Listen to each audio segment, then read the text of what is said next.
about tonight's 8-gamer. I had a horrible. Well, I actually didn't even have I really felt good about my lineup. I was in 15th place in the 555, and then next thing I looked, like 2 hours later, I was just way out of the money and everything. Dude, my man couldn't make it one more inning. Freaking Gobber was cruising. I think you can't complain about him though, right? Because not at all. He ended up having one of the better starts of anybody. Yeah, I know. He had given up nothing, and then he went to the 6th. Yeah, I think he's the top scorer with 10 fantasy points. Maybe we should have played those reliever guys as the suspected ones. I would have done better if I played the guy who was supposed to pitch but he didn't for Tampa Bay. At first, I was happy, and then I was like, oh, maybe I'm not so happy about this. He's got 0, which is way better than my pitchers did. 0, yeah. Sometimes 0 works, Yeah. I guess I had Alcantara with 3, I think he had. So I have an extremely boring builds tonight. I mean, like in the early slate, I went full on spicy. Yeah. And I'm in full on just I need either a shot in the arm to get me to do something funny, or I'm just kind of I feel like I'm walking right into just chalk city tonight. That's kind of what I have right now. Right now I have. Do you want some options? I can give you some options of ways to get off the chalk. Sure. So let me just tell you what I have, and then you can tell me what I need. All right. So I got Castillo, Verlander, Rodon as the main pitchers, and then I have a whole bunch of Yankees and a whole bunch of Mets, and I mean those are my main things. I mean what else? I have maybe an Arizona or two. San Diego. I have San Diego on FanDuel. Okay, well, that's something. Wait, who's this? Hold on a minute. All right, do your thing. Hello. So I'll talk through a couple things that I'm doing. I'm still thinking Atlanta's lower owned than people think. Just the Ozuna, Rosario, Arcia, and Michael Harris. Oh. And if I played Atlanta, that would be what I did. I actually think Atlanta is a great stack today, but I am choosing to go elsewhere because of ownership. Unfortunately, maybe that's that's okay. Hang on a minute. I'll be right there. So while Sheets does that, I'll just go through a little bit about what I'm doing here. I'm very high on the Reds. I'm very high on San Fran, but San Fran's going to be fairly chalky. I'm high on the Yankees, but I'm using them as a complementary stack more than a regular stack. They're not that owned. They're not as owned as I was expecting. So that sort of got me there. So the full stacks I have are the Giants, Reds, and Mets. The 3-mans are mostly going to be the Yankees for me. I did post my early builds. I don't mind bats from the Cubs, any side of the Detroit game. But I think there's some different things you could do at pitching. So anyway, go ahead, Sheets. So this it's even more of a sign that I can't get off the chalk, because even when you were about to tell me who I'm supposed to play, I had to take a phone call. So it's like the worst. No, but maybe that's right. But you're not. I mean, you're not playing Atlanta. It doesn't sound like. No, I don't have any of that. Well, that's the chalk. Oh, good. All right, fine. Then I don't need anything. That's fine. I think, but at the same time, it's not as chalky as I thought, which is making me kind of want to do it. And there's a very specific way you can play the Atlanta stacks today, and you have to do a couple kind of gross things. One, I'm going to play some Ryan Yarbrough anyway. So why not play Yarbrough and Graham Ashcraft? Whoa. To get in the full Atlanta 5-man most expensive stack. Why not? Yeah, I guess. I mean, Ashcraft is a ground ball specialist against the team that strikes out the 5th highest most in baseball. While I love the Giants today, I'm totally cool with the idea of just playing some Ashcraft instead. I mean, not instead. I'm sorry, as a pivot, as a hedge. And I think if you play Ashcraft and you look like nobody's going to play Ashcraft and no one's going to play Yarbrough, right? I think we should embrace this. I think we should take some shots here. The way to get Atlanta in, you've got to, look, we have some pitching options tonight. It's not like there's nobody like today, but Maeda, there's certainly a high risk there with him all the time. He's just a streaky guy. Erod hasn't been good since he was really good. Hasn't been nearly as good lately, although he's been, fine enough. Verlander hasn't put up scores that are going to kill you. Neither has Castillo. Neither has Rodon. So why not embrace all the variants and take the Yarbrough and Ashcraft build with Atlanta? Again, what I'm thinking of doing, I'm not sure I'm going to do it, but at the same time, it's fair warning that I am not having a great baseball season. It's been a really rough couple months baseball-wise. So maybe that's not the right thing to do, but I think it's kind of interesting. Or Maeda with Yarbrough, as Pingalor's mentioning right now. I do have Maeda and Maeda more as a priority, obviously, than Ashcraft or Yarbrough. But if you want to just go straight down to the bottom, I think it's a very reasonable way to do it. When you said you had the chalk, I thought you were going to say that you had the Atlanta. No, I don't know that.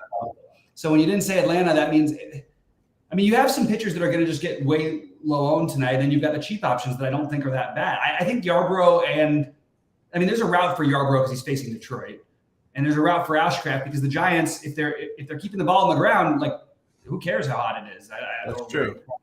So those are my arguments for those guys. And then the other pitchers that you could get some in the mix at low ownership would be, I think Maeda will be too low owned, and I think Darvish and Berrios both have the same ceiling as the other guys, and they're just going to be significantly lower owned.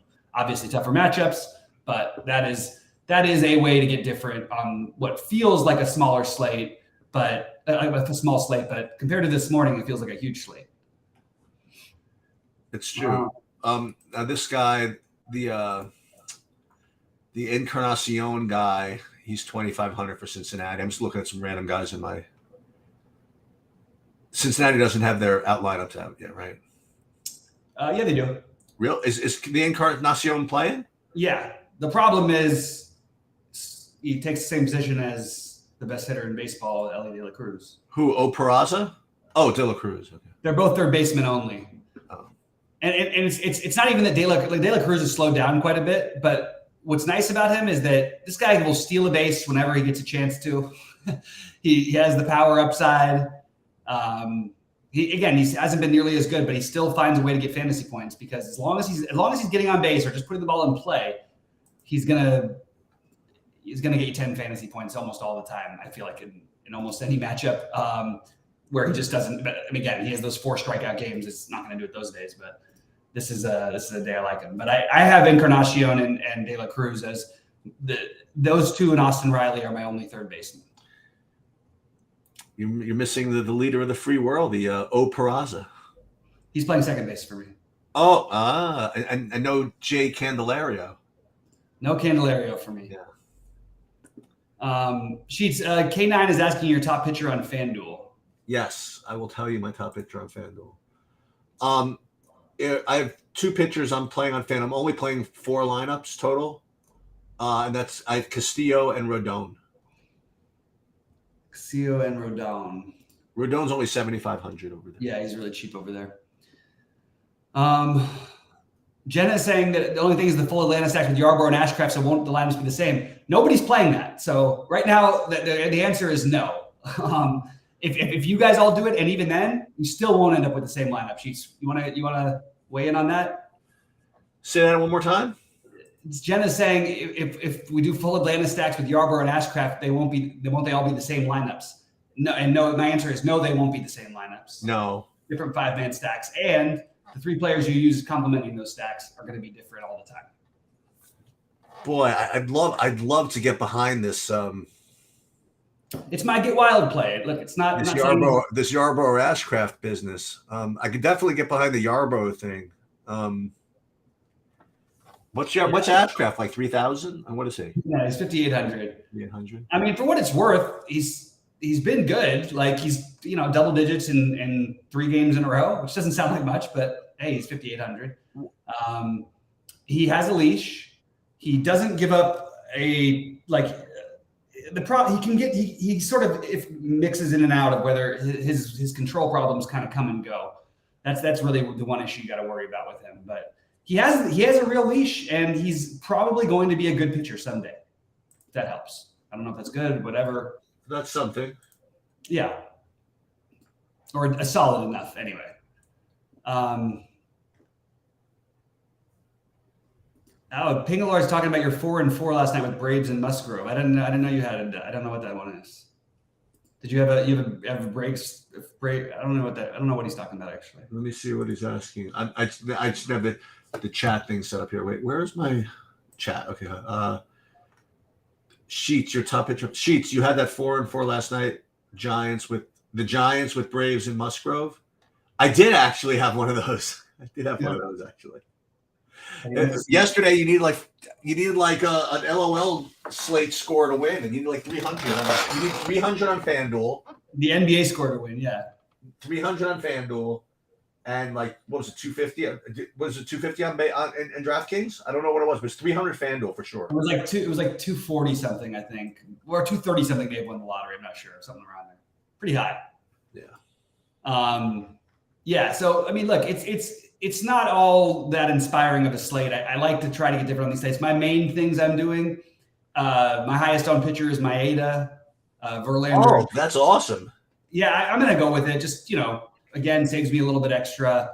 And it also gives me I'm guaranteed to have something to sweat at the 11 o'clock thing. Yeah. Well, maybe not. Maybe he gets rocked around in the first inning.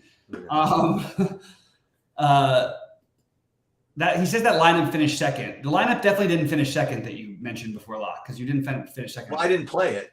I may have mentioned it before lock and not play it. Wait, what do you mean? I thought you did take a picture of it or something. No, I don't know. I don't know. You were building it or something on air. Maybe I was just building something on air or something, and I definitely did not come in second in this. I would have. You would have come in the single entry. Maybe would have come in second. No, but I'll take credit for. Man, I can't do that. My biggest buy-in currently has Castillo and Verlander, even though. You did. You got second in it, Pingalaria. Oh, beautiful, nice Pingalaria. Sorry, that was hard to follow. Nice, man, way to go. Listen, I'm not even sure. I'm just trying to read between the lines in the chat here. Take the credit, Cheats. Take the credit. Take the credit. I don't care. I know you don't. There's one person who doesn't care. It's you for sure. I got. Dude, I was really happy. I was in one of the other discords, and I was like looking at the tennis stuff earlier today, and someone mentioned that the qualifier still had like it was like a $300 qualifier for like a $3,000 seat, and there was like 4 seats like still available or something. Mm-hmm. And someone made a comment. I'm like, all right, fine, you got my $325. I ended up winning the seat. Thank you. You did. Oh, beautiful. Yeah, so they'll fill that sometime in the next 6 months. That thing, it's like so slow. Take it. It'll be next year's Wimbledon. That's what it's for. No, I'm just kidding. You said tennis, right? Yep. Yeah. I wanted to make sure I was at least talking about the right sport. I'm excited about the golf. I'm still working on my research. Yeah, I added a couple of dudes to my builds. I'm looking forward to going over it a little bit later. I'm going down with another just like anti-British, anti-links course guy that has no chance to win. Like I think we played some Patrick Reed, I think. Oh wow. I actually did. For some reason I didn't even notice him. You didn't even think he played golf anymore, right? I don't even know what I thought. I didn't either. I hope he didn't play golf anymore. I hate that. Something like that. You kind of like it's nice. I really I find myself that I end up liking too many golfers. There's not that many guys I don't like because I've played them all, and all of them have like a good spot to me. But Patrick Reed, I just can't get on board. No, I thought about Molinari, who Pingalar's mentioning. Oh yeah, the form has been just so bad, and just hard to make that play when there's just other guys. When you could play like Taylor Moore right in the same price range, who just won 2 tournaments recently. Like I'll do that. All right, guys. Any other questions with regard to baseball? I know it's kind of a quieter day for most people on Wednesdays. A lot of people like the morning slate and don't do as much in the evenings. Seems like. So I'm playing. Just so everybody knows on FanDuel, I'm playing Yankees and Padres, and then in one lineup to get a little different, I'm playing San Diego and Washington. Okay. So we'll see what happens. I like that. The Rodon play feels a little fishy to me, but I'm doing it anyway. I don't think it's fishy. A little bit. I feel like his ownership, at least, and I know it's different on FanDuel because his price, and obviously he's got a leash and all that stuff. But even coming back, I think he still has a leash if he's got it going. It is weird to me that he would be more popular than Verlander, but he's back. He's coming, but he's his third start. The first one he pitched 5 innings and 70 pitches, and did nothing. Second one was in Colorado. I guess you could throw it away, but why? For 88 pitches, that's a positive sign. I guess. He gave up the 3-run homer. Other than that, he was pretty clean. I suppose. He's so cheap on FanDuel. I think I just kind of. Yeah. But I just don't think he should be more popular than Verlander, and I also don't think Verlander is like an automatic play here by any means. So that's got me that's why I leaned into the variants of Maeda. I'll tell you, man. I think both those guys are really solid tonight, Verlander and Castillo. Yeah. How many times? I mean, Castillo has looked like, it's funny. This is a guy who like no one would play, and I was playing him and making a ton at the beginning of the season. Maybe this is why I'm losing that sheets. I was playing him, and when no one was playing at the beginning of the season, making a ton with him. Everybody had him, never had him ranked anywhere near the top. Then he starts becoming the top ranked pitcher all the time. He hasn't outscored, like, he had one game with 20 fantasy. No, that was the game he wasn't popular because he played Houston. Every game he's been popular, he's failed. It's the weirdest. Meanwhile, Seattle's really going to go for the 3 in a row. The 3 top 3 billion% on pitchers in perfect spot in a row to bust. Let's see if they can do it. Yeah. Gilbert 1, Ryu 2, Verlander, Castillo 3. Let's see if they can get it done. To answer the Tigers question, I don't have any interest in the Tigers tonight. Another thing that I like about the Yarbrough situation is you've got 10-mile-an-hour winds blowing in from center. Ooh, that's good. E-Rod also. But I look, there certainly wouldn't be anything wrong with stacking against Yarbrough and playing the Tigers in a vacuum, get their prices. But I think that I'm going to side with the Yarbrough side of this, and the pitching, the starting pitching does pretty well in that game.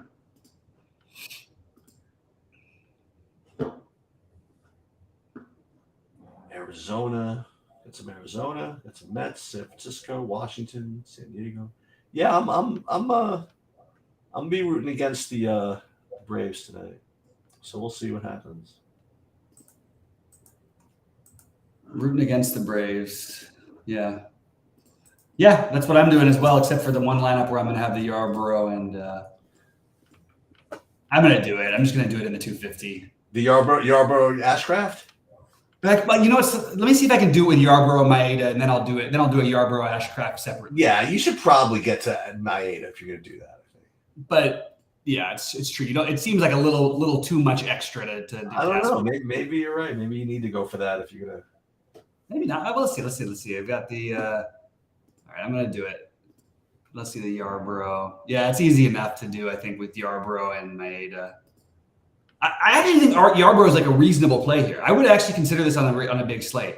You can't be excited about his numbers and all these things like that. He did pitch his best game of the season in his last start. There's not a huge leash for him. There's nothing exciting. He's 5,500. It's Detroit.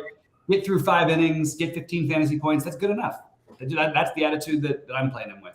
And Ashcraft actually has that's the one thing about him that's a little different. He actually has a leash.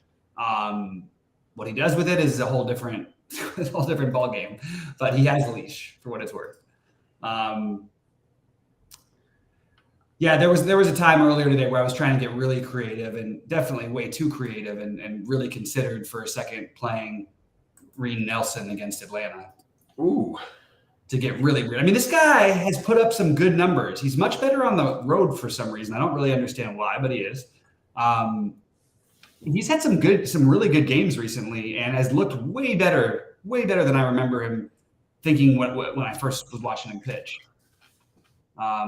He actually, he has a really tough to pitch in the NL West, but between Colorado, and then you have the Dodgers and Padres and everything. So anytime he's out of division, like I'm looking at his out of division numbers, they're pretty awesome actually. Just for what it's worth, he's put up 5 games out of 8 starts. He's had 16 or more fantasy points against non-division opponents. I'm looking for what I can here. You know what I mean? Sounds like I'm creating something. Maybe I am, but that's what I believe. It's kind of interesting that these the Angels play at the. I'm still not used to this. The Angels playing at 4:00, but they get into the main slate. Yeah. They do that weird thing every now and then. At least they let their lineup out today. Sometimes they've done the 4:00 thing, and like they forget to release their lineup to like 10 till. Not Otani. I want Olsen. Albies. Let's see the most expensive ones only. Yeah, you can't do the most expensive ones without going double 50-something hundred. So I'm going to do it. Yeah, why not? Yeah, why the hell not? You have a cheap shortstop you like on DraftKings by any chance? I guess Volpe is Abrams. Abrams, yeah. Probably the Abrams is the answer, huh? JP Crawford, maybe. But I'm playing. If you're not playing, what's his name? What shortstop you're talking about? Yeah. I just have Abrams and Lindor. Well, Volpe. Is Volpe considered cheap? Yeah, I mean, it's cheap. That's for a shortstop. I would say that I would call that cheap. I'll tell you this, like kind of like low key snuck into the lineup at a pretty reduced price is Salvador Perez at 4,100. That's interesting. Didn't pick up on that one. I did. I saw that he was in the lineup. I didn't see that. That's definitely interesting. Yeah, Volpe and Abrams similar price. Abrams will steal if he's on. Volpe probably won't. You don't think? Not like Abrams will. Abrams. Right. All right, so there we go. 5 minutes. What is he's got? He's got like 10 or 12 or 15, maybe 15 Volpe, right? Maybe more than that. He's got a lot. Jake McCarthy's leading off today. What? Wasn't ready for that. Oh no, he doesn't. I'm looking at strikeouts. Sorry. Oh, sorry. I was just looking at the prices of some of these guys, and that's definitely interesting. But he's probably getting pinch hit for. I think I'd rather play Kepler than him. Yes, there you go. A 5-1-1-1 with Yarbrough, Ashcraft as my pitchers. That's happening. It was in the works and it's done. And I would guarantee that almost nobody has the same lineup, whether or not they did the exact same thing or not. I just don't see it. Oh, look, there's CJ. There's a question. Any CJ Abrams love? It's fine. Like there's no power upside. It's just you can hope he steals some bases. Well, he's hitting down. We'll get like 5-6 at bats, maybe too. I mean, get a couple of. Then you must really like the Washington stack. No, I mean he gets 6. He looks. I mean, I have him like 15% of my lineups. The Washingtons, I think. That's nice. That's a good one. Let's see what happens. Yeah, the win. That's what happens in Wrigley though. Like early in the day, it had me completely off the game because it was blowing in. But now it's only 8 miles an hour, but it's blowing side to side. So you really don't have to worry about anything, and you can go ahead and play both sides of that. I think that the Cubs are pretty interesting, but I just didn't get to them as much. Yeah, I don't mind that. Yeah, it's not usually my style. He would slip at 17 runs, but 6-3-9. You know what? But if you don't play a team off 17 runs, there's nobody to play today. Yeah, because everybody scored 17 yesterday. I know. It's going to be one of those days. Is every game going to be a shutout? Is the question. Exactly. We're going to get the Sheets' logic that there's no way. Well, you know what? You got pitchers that can deliver them. Yeah. There's definitely options. But meanwhile, there's options coming from a guy's mouth who just decided to play Ashcraft and Yarbrough. That's right. Look at all these options. How could I not play them? No, I'm just kidding. All right, I'm going to finish my builds and get out of here if we don't have much more. Sounds good. I will see you guys at 11 o'clock Eastern. Okay. Good luck, man. Have a good day, everybody. We'll see you guys soon. Later.